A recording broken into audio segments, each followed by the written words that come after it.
Well, good morning. It's Crazy Cheap Chick. I just got back from the grocery store. Let me show you what I found. Oh my goodness, look at all of this. It's crazy. We better go get it this week. Yes, because, that's right. That's right. Wow. Because the funeral is on next Saturday, and I spent $43.81 at the grocery store this morning. I went to Dillon's. The main thing I went to get was some B vitamins. Now, I'm not a doctor, I'm not a nurse, but I'm going to tell you, I have had horrible migraines on and off throughout my life. And I finally found a neurologist who said, let's check all your vitamin levels. And my vitamin B was so low, he said he didn't know how my brain was functioning. It was below 200. And he said a lot of people get diagnosed with Parkinson's and dementia and various diseases when really they're just low on B12.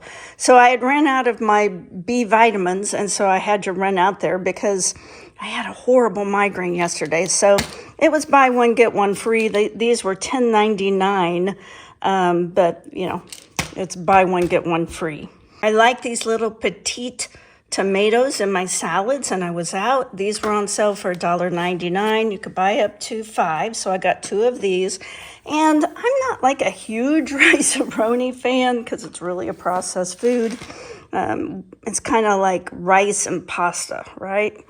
But they had these on sale for 79 cents each. You could buy up to 5, so I did get 5 of these. I like them. I just don't know how healthy they are. This was an unexpected surprise. This chicken, its sell-by date is November 28th. But remember, it's sell-by. It's not an expiration date. It was originally $8.68. They had it marked down to 49 cents a pound. This one rang up for 85 cents, and this other one rang up for 74 cents. 74 cents for this package, 85 for that package. That's incredible. I have company staying for a couple of days this week, so I went ahead and got this salami for $4.05. I'm sure it was at least twice that, if not 3 times that. And I got these hamburger buns for 63 cents. And since I got all that ham and chicken on clearance 3 days ago, I am going to make some sandwiches out of it. That's what I got these buns for. I think tomorrow night we will have this teriyaki meal when I have my guests. They had 2 packages. They were $2.50 a package, and I'll put some chicken in it. And then we'll probably have this salad that I got for $1.20 with these tomatoes and some other stuff. 3 packages of these petite potatoes. These are normally like, I don't know, like $5.99. But when in the red nut package, they're 99 cents. Also got some butter rolls for $1.01, and 2 packages of this French bread for 55 cents each. Some chives for $1.22 because I'm going to have a loaded baked potato bar here in the next few days, and chives would be great on that. I like these cube steaks. We used to have these all the time when I was growing up, and I just love them cooked with potatoes. It's just a childhood memory for me. My mom used to make it all the time. I still like it.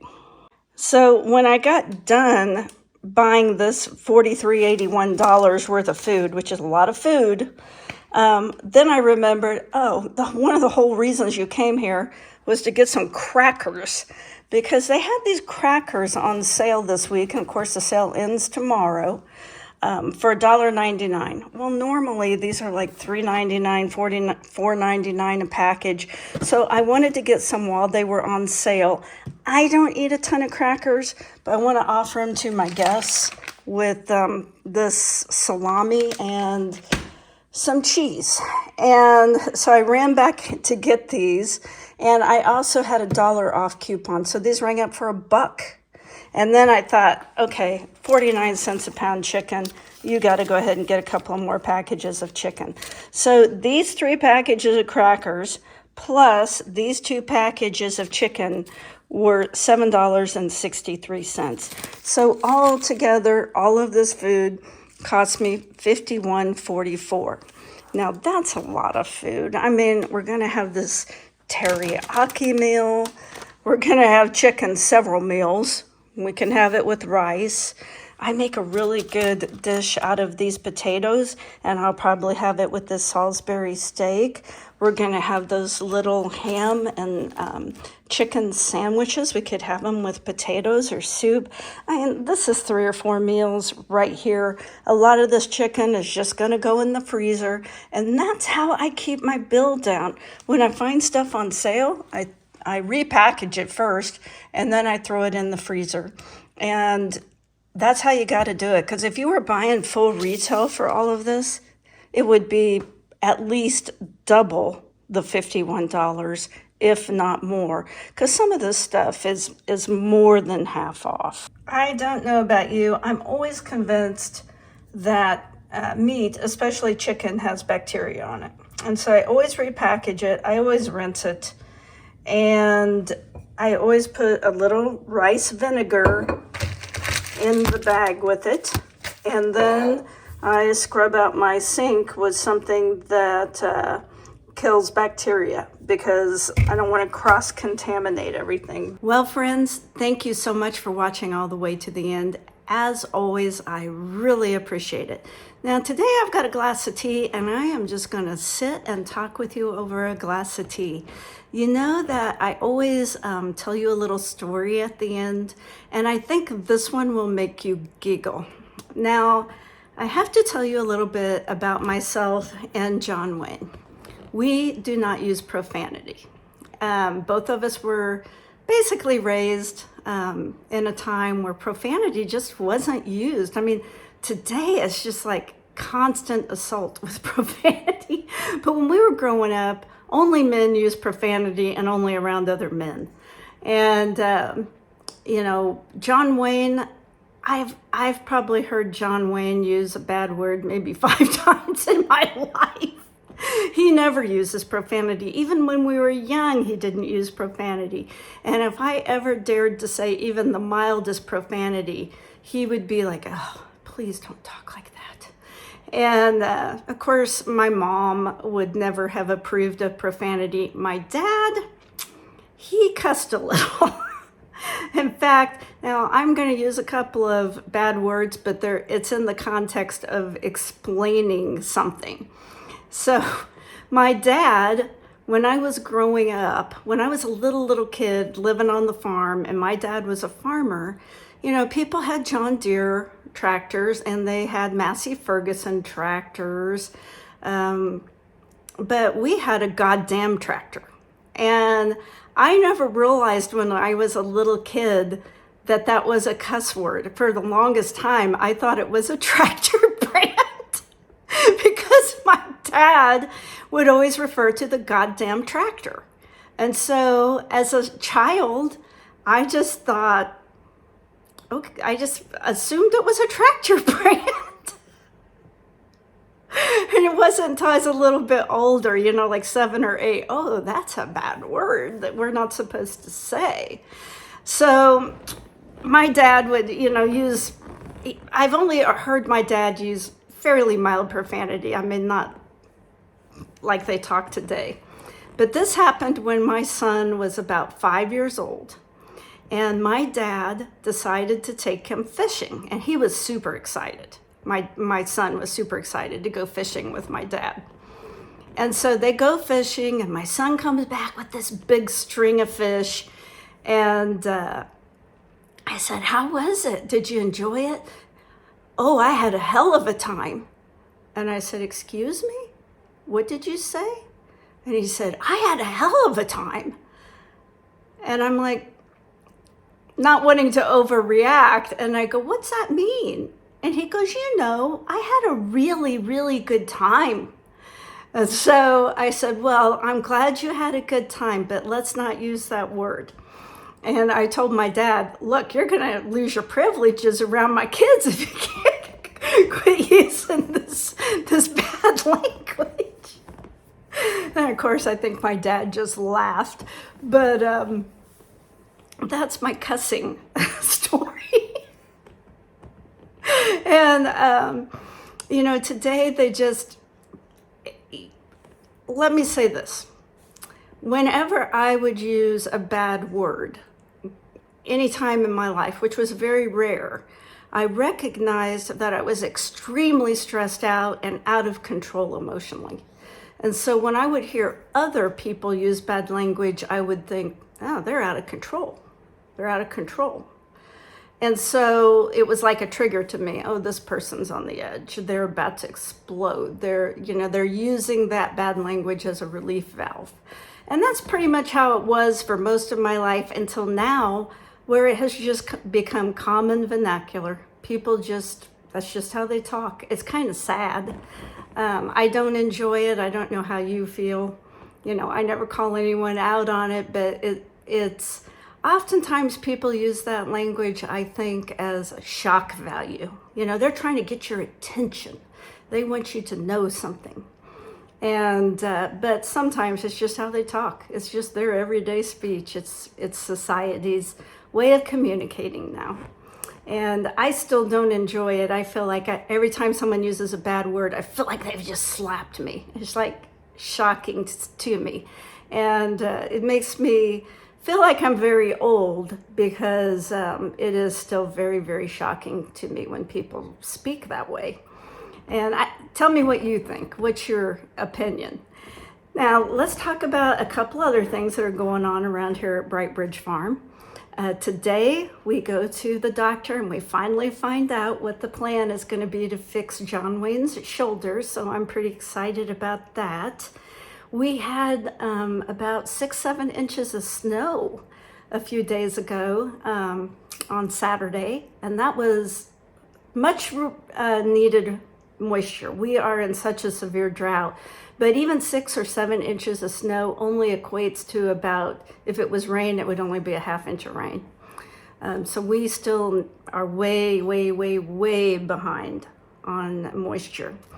Trying to think of what else is going on. Oh, my daughter and most of her family have COVID.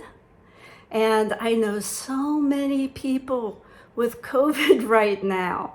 2 of my friends are in the hospital with COVID, so it's not over. Be careful. I think I'm probably gonna wear a mask again when I'm going out. I have not got that latest booster and I probably need to go get it. I had COVID in January. It was the first time. I've only had it once, but any immunity I had from that has probably worn off by now, so I probably need to get another shot. Here's the biggest news. As you know, my daughter is an RN. And, she supervises a lot of nurses. And she's got a lot of nurses out with COVID right now, which has made her job stressful.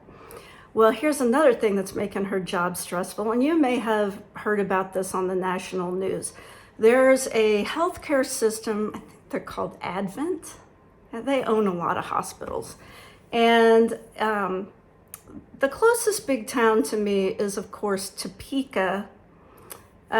We live out in the country, and we live kind of halfway between Topeka and another larger town.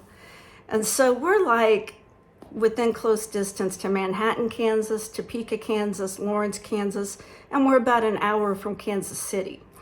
Well, Topeka has about 125,000 residents, somewhere around there.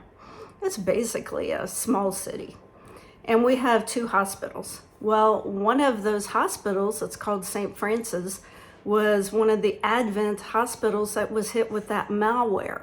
And they had to shut the hospital down and ship all of their patients over to the other hospital and shut down their express care clinics. And the only thing open is their ER, which is putting an extreme strain on the other hospital. And to me, that always shows just how close we are to the edge as a society on different things. It's why I'm a semi-prepper, I guess. Is I don't trust the system. Most of my life I lived without the internet, without air conditioning, without easy access to so much of what we have now. And I could go back to that. I don't want to. But I love the internet. I love air conditioning. I love going to the grocery store and getting out a seasoned fruit. But all of that could go away in a heartbeat, is always the thought in the back of my head. And this malware, ransomware attack on this local hospital and on hospitals nationwide just shows to me some of the vulnerabilities of our system. Now, one thing I'm just going to finish with, this is another frugal tip. Since COVID is going around again, I think I read it's like tripled in the last week or two.